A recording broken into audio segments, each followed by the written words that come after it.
Hi hello friends, ಎಲ್ಲರಿಗೂ ಸ್ವಾಗತ. ನವಿಕನ ಕನಸು ಚಾನಲ್ಗೆ ಸ್ವಾಗತ. ಬನ್ನಿ, ಈ ದಿನ ನಾನು ನಿಮಗೆ ತುಂಬ ಇನ್ಸ್ಟೆಂಟಾಗಿ ಸುಲಭವಾಗಿ ಮನೇಲೇ ಮಾಡುವಂತಹ ಫ್ರೆಂಚ್ ಫ್ರೈಸ್ ರೆಸಿಪಿನ ನಿಮಗೆ ತೋರಿಸ್ತಾ ಇದ್ದೀನಿ. ಇದಕ್ಕಾಗಿ ನಾನು ಸಿಪ್ಪೆ ತೆಗೆದಿಟ್ಕೊಂಡಿರುವಂತಹ 4 ಆಲೂಗಡ್ಡೆನ ನಾನಿಲ್ಲಿ ತೊಗೊಂಡಿದ್ದೀನಿ. ಅದನ್ನು ಮೀಡಿಯಮ್ ಸೈಜಲ್ಲಿ ಕಟ್ ಮಾಡ್ಕೊಂಡಿದ್ದೀನಿ. ಒಂದು ಬೌಲಲ್ಲಿ ನೀರನ್ನ ತಗೊಂಡು ಕಟ್ ಮಾಡಿರುವಂಥ ಆಲೂಗಡ್ಡೆ ಪೀಸ್ನ ನಾನು ಅದರಲ್ಲಿ ತೊಳೆಯೋಕ್ಕೆ ಇಟ್ಟಿದ್ದೀನಿ. ನೀಟಾಗಿ ತೊಳಿಬೇಕು.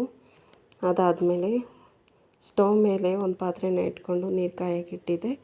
ಅದು ಕುದೀತಾ ಇದೆ. ಹಾಗಾಗಿ ನಾನು ತೊಳೆದಿಟ್ಕೊಂಡಿರುವಂಥ ಆಲೂಗಡ್ಡೆ ಪೀಸ್ನ ನಾನು ಆ ನೀರಲ್ಲಿ ಹಾಕ್ತಾಯಿದ್ದೀನಿ.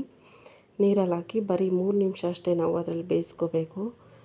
ಜಾಸ್ತಿ ಹೊತ್ತು ಬೇಯಿಸ್ಕೊಂಡು ಫ್ರೆಂಚ್ ಫ್ರೈಸು ಟೇಸ್ಟ್ ಆಗಿರಲ್ಲ, ಹಾಗೇ ಕ್ರಿಸ್ಪಿಯಾಗೂ ಸಹ ಬರಲ್ಲ. ಈಗ ನಾನು ಬೇಯಿಸ್ಕೊಂಡಿರುವಂಥ ಆಲೂಗಡ್ಡೆ ಪೀಸ್ನ ನಾನು ಒಂದು ಪ್ಲೇಟಲ್ಲಿ ಹಾಕ್ಕೊಳ್ತಾ ಇದ್ದೀನಿ. ನೋಡಿ,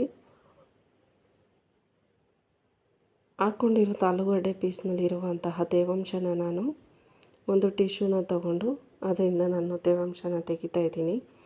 ಅದಾದಮೇಲೆ 3 ಸ್ಪೂನು ಕಾರ್ನ್ಫ್ಲವರ್ನ ನಾನು ಇದರಲ್ಲಿ ಹಾಕ್ಕೊಳ್ತಾ ಇದ್ದೀನಿ. 3 ಸ್ಪೂನು ಕಾರ್ನ್ಫ್ಲವರ್ನ ಹಾಕ್ಕೊಂಡು ಕೈಯಲ್ಲಿ ಚೆನ್ನಾಗಿ ಮಿಕ್ಸ್ ಮಾಡ್ಕೋಬೇಕು. ಅದಾದಮೇಲೆ ನಾನು ಮಿಕ್ಸ್ ಮಾಡಿರುವಂಥ ಆಲೂಗಡ್ಡೆ ಪೀಸ್ನ ಫ್ರೀಝರಲ್ಲಿ 1/2 ಅವರ್ ಇಟ್ಟಿದ್ದೆ. ಅದಾದಮೇಲೆ ಫ್ರೀಝರಿಂದ ಆಚೆ ತೆಗೆದು ಸ್ಟವ್ ಮೇಲೆ ಕಡಾಯಿನ ಇಟ್ಟು ಆಯಿಲ್ನ ಕಾಯೋಕ್ಕೆ ಇಟ್ಟಿದ್ದೆ. ಆಯಿಲ್ ಚೆನ್ನಾಗಿ ಕಾದಾದಮೇಲೆ ಒಂದೊಂದೇ ಆಲೂಗಡ್ಡೆ ಪೀಸ್ನ ನಾವು ಎಣ್ಣೆಯಲ್ಲಿ ಬಿಡ್ತಾ ಇದ್ದೀನಿ.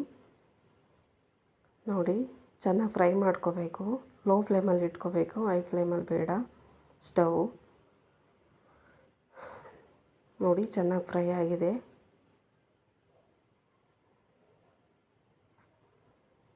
ಈ ಥರ ಚೆನ್ನಾಗಿ ಫ್ರೈ ಆದರೆ ಟೇಸ್ಟಿಯಾಗಿರುತ್ತೆ, ಕ್ರಿಸ್ಪಿಯಾಗಿರುತ್ತೆ. ನೋಡಿ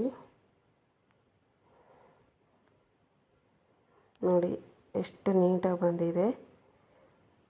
ಈಗ ರೆಡಿ ಆಯಿತು. ಈಗ ನಾನು ಒಂದು ಪ್ಲೇಟ್ನ ತೊಗೊಂಡು ಅದ್ರ ಮೇಲೆ ಒಂದು ಟಿಶ್ಯೂನ ಹಾಕ್ಕೊಂಡಿದ್ದೀನಿ. ಟಿಶ್ಯೂನ ಹಾಕ್ಕೊಂಡು ಎಣ್ಣೆಯಲ್ಲಿ ಕರೆದಿರುವಂಥ ಆಲೂಗಡ್ಡೆ ಪೀಸ್ನ ನಾನು ಅದರಲ್ಲಿ ಹಾಕಿ ಅದಕ್ಕೆ ನೋಡಿ ಎಷ್ಟು ನೀಟಾಗಿ ಬಂದಿದೆ. ಅದಕ್ಕೆ ನಾನೀಗ ರುಚಿಗೆ ತಕ್ಕಷ್ಟು ಉಪ್ಪನ್ನು ನಾನು ಸೇರಿಸ್ತಾ ಇದ್ದೀನಿ. ರುಚಿಗೆ ತಕ್ಕಷ್ಟು ಉಪ್ಪನ್ನ ಸೇರಿಸ್ಕೋಬೇಕು. ಅದಾದಮೇಲೆ ಸ್ವಲ್ಪ ಚಿಲ್ಲಿ ಪೌಡ್ರನ್ನ ನಾನಿಲ್ಲಿ ಸೇರಿಸ್ತಾ ಇದ್ದೀನಿ. ನೋಡಿ, ಈಗ ಮಿಕ್ಸ್ ಮಾಡಿದ್ದೀನಿ. ಫ್ರೆಂಚ್ ಫ್ರೈಸ್ ತಿನ್ನೋದಕ್ಕೆ ರೆಡಿಯಾಗಿದೆ ಫ್ರೆಂಡ್ಸ್. ಈ ರೆಸಿಪಿ ನಿಮ್ಗೆ ಇಷ್ಟ ಆಗಿದ್ದರೆ ಲೈಕ್ ಮಾಡಿ, ಕಮೆಂಟ್ ಮಾಡಿ, ಶೇರ್ ಮಾಡಿ, ಸಬ್ಸ್ಕ್ರೈಬ್ ಮಾಡಿ. Thank you.